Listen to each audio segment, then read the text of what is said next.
আসসালামু আলাইকুম। আমি Abdul Mannan. Digital highlights grammar ক্লাসে সকলকে স্বাগতম।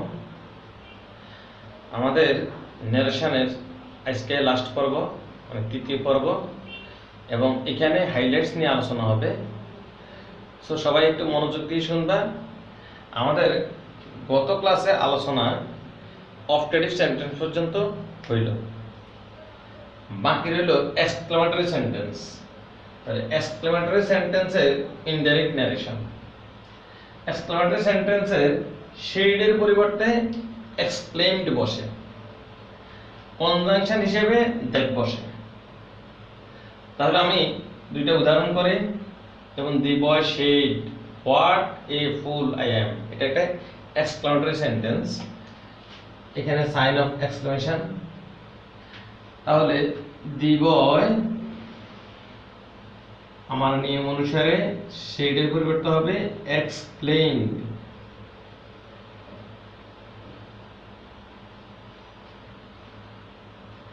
কনজাংশন হবে দ্যাট। হোয়াট কিন্তু একটা ডবলিস কোষানো, কিন্তু এখানে হোয়াট ডবলিস কোষানো হিসেবে ব্যবহৃত হয় নাই, কারণ এটা হচ্ছে এক্সক্লেমেটরি সেন্টেন্সের গঠন। কারণ এখানে আশ্চর্যবোধক চিহ্ন আছে। আর যদি কোনো প্রশ্নবোধক বাক্য হয় তাহলে অবশ্যই আমরা প্রশ্নবোধক চিহ্নটা শেষে দেখতে পাবো। তাহলে এটা অবশ্যই একটা এক্সক্লেমেটরি সেন্টেন্স। তাহলে হোয়াট কনজাংশন হলো দ্যাট। এই আইটাকে দিব, তাহলে বাক্যটা অ্যাসার্টিভে রূপান্তর করতে হবে। তাহলে বাক্যের সাবজেক্ট প্রথমে আসতে হবে আই। এম আছে, এম ইজে থাকলে হবে ওয়াজ ওয়্যার, ওয়াজ অথবা ওয়্যার। তাহলে আইর সাথে ওয়াজ। হোয়াট এ ফুল, এই হোয়াট এ ফুল, হোয়াটটা এক্সক্লেমেটরির কারণে আসছে, কিন্তু এটা যখন অ্যাসার্টিভে রূপান্তর হবে তখন a very full, a very ফুল। তাহলে আমরা কি পেলাম? শেডের পরিবর্তে হচ্ছে এক্সপ্লেইনড, কনজাংশন দ্যাট, আর বাকি টেন্স অনুসারে বাক্যটা অ্যাসার্টিভে রূপান্তর হয়ে যাবে এবং শেষে একটা ফুল স্টপ হবে। 2 নম্বর বাক্য, he said how beautiful the flower is. তাহলে হি এক্সপ্লেইনড, হি এক্সপ্লেইনড, এক্সপ্লেইনড, কনজাংশন হলো দ্যাট। দি ফ্লাওয়ার হচ্ছে বাক্যের সাবজেক্ট। তাহলে দি ফ্লাওয়ার ইজ আছে, তাহলে এখানে হবে ওয়াজ। আর হাউ বিউটিফুল, হাউটা আসছে এক্সক্লেমেটরি বাক্যের কারণে, এখন হয়ে যাবে very beautiful, very beautiful.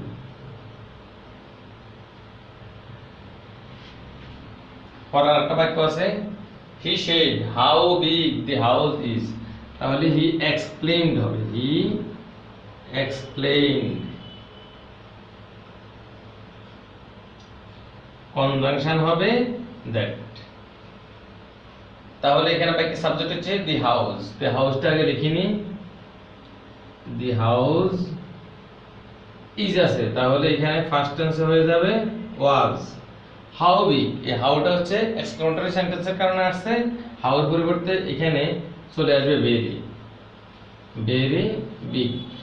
Very না বসে কোথাও কোথাও ইচ্ছা করলে গ্রেট বসানো যাইতে পারে।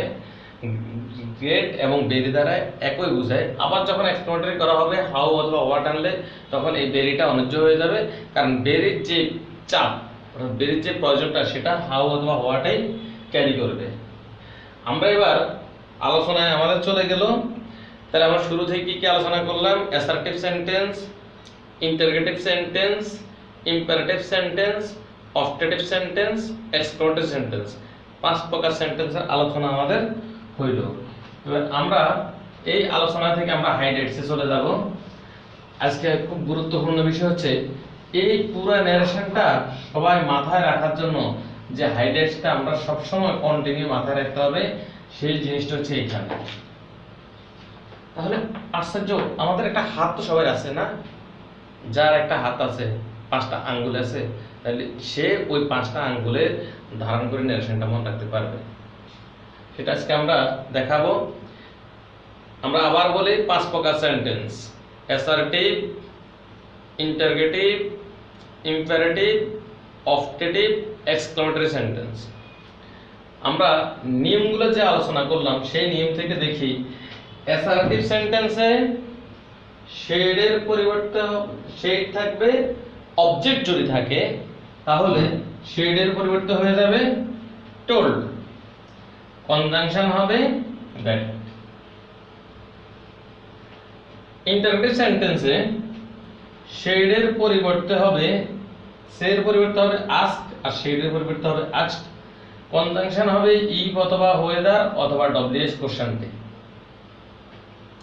ইম্পারেটিভ সেন্টেন্সে শেডের পরিবর্তে হবে order, request, suggest, forbid, advice, conjunction হবে টু। অবজেক্টিভ সেন্টেন্সে শেডের পরিবর্তে হবে প্রেইড অথবা উইশড, কনজাংশন হবে দ্যাট। এক্সক্লেমেটরি সেন্টেন্সে শেডের পরিবর্তে হবে এক্সক্লেইমড, কনজাংশন হলো দ্যাট। তাহলে আমরা আবার বলি, নারেশন হাইলাইটসটা আমাদের কোথায় আছে? পাঁচটা আঙ্গুলের মধ্যেই আছে। আমরা যদি পাঁচটা আঙ্গুল হিসেব করে করে বলি, তাহলে প্রথম আঙ্গুলটা আমাদের অ্যাসার্টিভ, দ্বিতীয়টা ইন্টারোগেটিভ, তৃতীয়টা ইম্পারেটিভ, চতুর্থটা হচ্ছে অবজেক্টিভ, আর এটা হচ্ছে এক্সক্লেমেটরি। আমি প্রথম দেখলাম অ্যাসার্টিভে শেড, অবজেক্ট থাকলে হবে টোল্ড, কনজাংশন হবে দ্যাট গেল। ইন্টারোগেটিভে শেড এর পরিবর্তে হবে আস্ক অথবা আস্কড, কনজাংশন হবে ইফ অথবা হোয়েদার অথবা ডব্লিউএস কোশ্চেনটি। ইম্পারেটিভ সেন্টেন্সে হবে শেডের পরিবর্তে বাক্যের অর্থ অনুসারে order, request, suggest, forbid, conjunction হবে টু। অবজেক্টিভ সেন্টেন্সে শেডের পরিবর্তে হবে প্রেইড অথবা উইশড, কনজাংশন হবে দ্যাট। এক্সক্লেমেটরি সেন্টেন্সে শেডের পরিবর্তে হবে এক্সক্লেইমড, কনজাংশন হবে দ্যাট। তাহলে আমরা এবার এই যে আমি হাইলাইটসটিকে ইচ্ছা করে ব্যাকে রাখিয়ে দিই, এবার আমরা নিজেরা মুখে মুখে বলবো assertive, interrogative, imperative, objective, exclamatory. Assertive সেন্টেন্সে শেড, অবজেক্ট থাকলে হবে টোল্ড, কনজাংশন দ্যাট। ইন্টারোগেটিভ সেন্টেন্সে শেড, শেডের পরিবর্তে হবে আস্কড, কনজাংশন হবে ইফ অথবা হোয়েদার অথবা ডব্লিউএস কোশ্চেনটি। ইম্পারেটিভ সেন্টেন্সে বাক্যের অর্থ অনুসারে শেডের পরিবর্তে হবে order, request, suggest, forbid, conjunction হবে টু। ইম্পারেটিভ সেন্টেন্সে শেডের পরিবর্তে হবে প্রেইড অথবা উইশড, কনজাংশন হবে দ্যাট। এক্সক্লেমেটরি সেন্টেন্সে শেডের পরিবর্তে হবে এক্সক্লেইমড, কনজাংশন হবে দ্যাট। আমি আশা করি সবাই পয়েন্ট টেবিলের সামনে এই যে হাইলাইটসটা রাখবা এবং ন্যারেশনের যত সমস্যা আছে সব সমস্যাগুলোই সমাধান করতে পারবা। আমরা নেক্সট ক্লাসে যদি কখনো সুযোগ হয় তাহলে ফ্যাসিস ন্যারেশন নিয়ে আলোচনা করব। একদিনের জন্য একটা ক্লাস হবে, সেই ক্লাসটা সবাই আশা করি উপভোগ করবা। আর সবাই যে আমরা হাইলাইটস যেগুলো অর্থাৎ tense, voice, simple, complex, adjective যে আলোচনাগুলো, সেই আলোচনা সহকারে আমরা একদিন পূর্ণ গ্রামারটা, আমাদের ক্লাস হলো 15 দিনের পুরো গ্রামারের, এই 15 দিনের ক্লাসের সবগুলো আমরা একদিন কিন্তু মাত্র 15 মিনিটের সময়ের মধ্যে আলোচনা করব, শুধু হাইলাইটসগুলো। তো এই হাইলাইটসগুলো আমরা আজকে আবারও যে ন্যারেশনের জন্য এত জটিল জিনিস যেটাকে খুব বেশি হজম করা যাচ্ছে না, সেটা আসলে মাত্র 5টা আঙ্গুলের মধ্যে আছে। Assertive, interrogative, imperative, objective, exclamatory. Assertive সেন্টেন্সে শেড, অবজেক্ট থাকলে হবে টোল্ড, কনজাংশন দ্যাট। ইন্টারোগেটিভে শেডের পরিবর্তে হবে আস্কড, কনজাংশন হবে ইফ অথবা হোয়েদার অথবা ডব্লিউএস কোশ্চেনটি। ইম্পারেটিভে হবে শেডের পরিবর্তে বাক্যের অর্থ অনুসারে order, request, suggest, forbid, advice, conjunction হবে টু। অবজেক্টিভ সেন্টেন্সে শেডের পরিবর্তে হবে প্রেইড অথবা উইশড, কনজাংশন হবে দ্যাট। এক্সক্লেমেটরি সেন্টেন্সে শেডের পরিবর্তে হবে এক্সক্লেইমড, কনজাংশন হবে দ্যাট। সবাই আমি আশা করি এইভাবে আমি যেভাবে হাতে গুণে সবাইকে দেখাইলাম, সবাই এভাবে হাতের মধ্যে প্র্যাকটিস করবা, হাঁটার মধ্যে প্র্যাকটিস করবা, চলার মধ্যে প্র্যাকটিস করবা। যে কোনো অবসর সুযোগ পাইলেই একবার ন্যারেশনটা আমার হাতের মধ্যে প্র্যাকটিস করে নেব। তাহলে আমাদের জড়তা, ঝামেলা, কষ্ট এবং সব দূর হয়ে যাবে, এবং প্যাসেজ নারেশন আর সাধারণ সেন্টেন্স নারেশন সবই সমাধান করা সম্ভব হবে।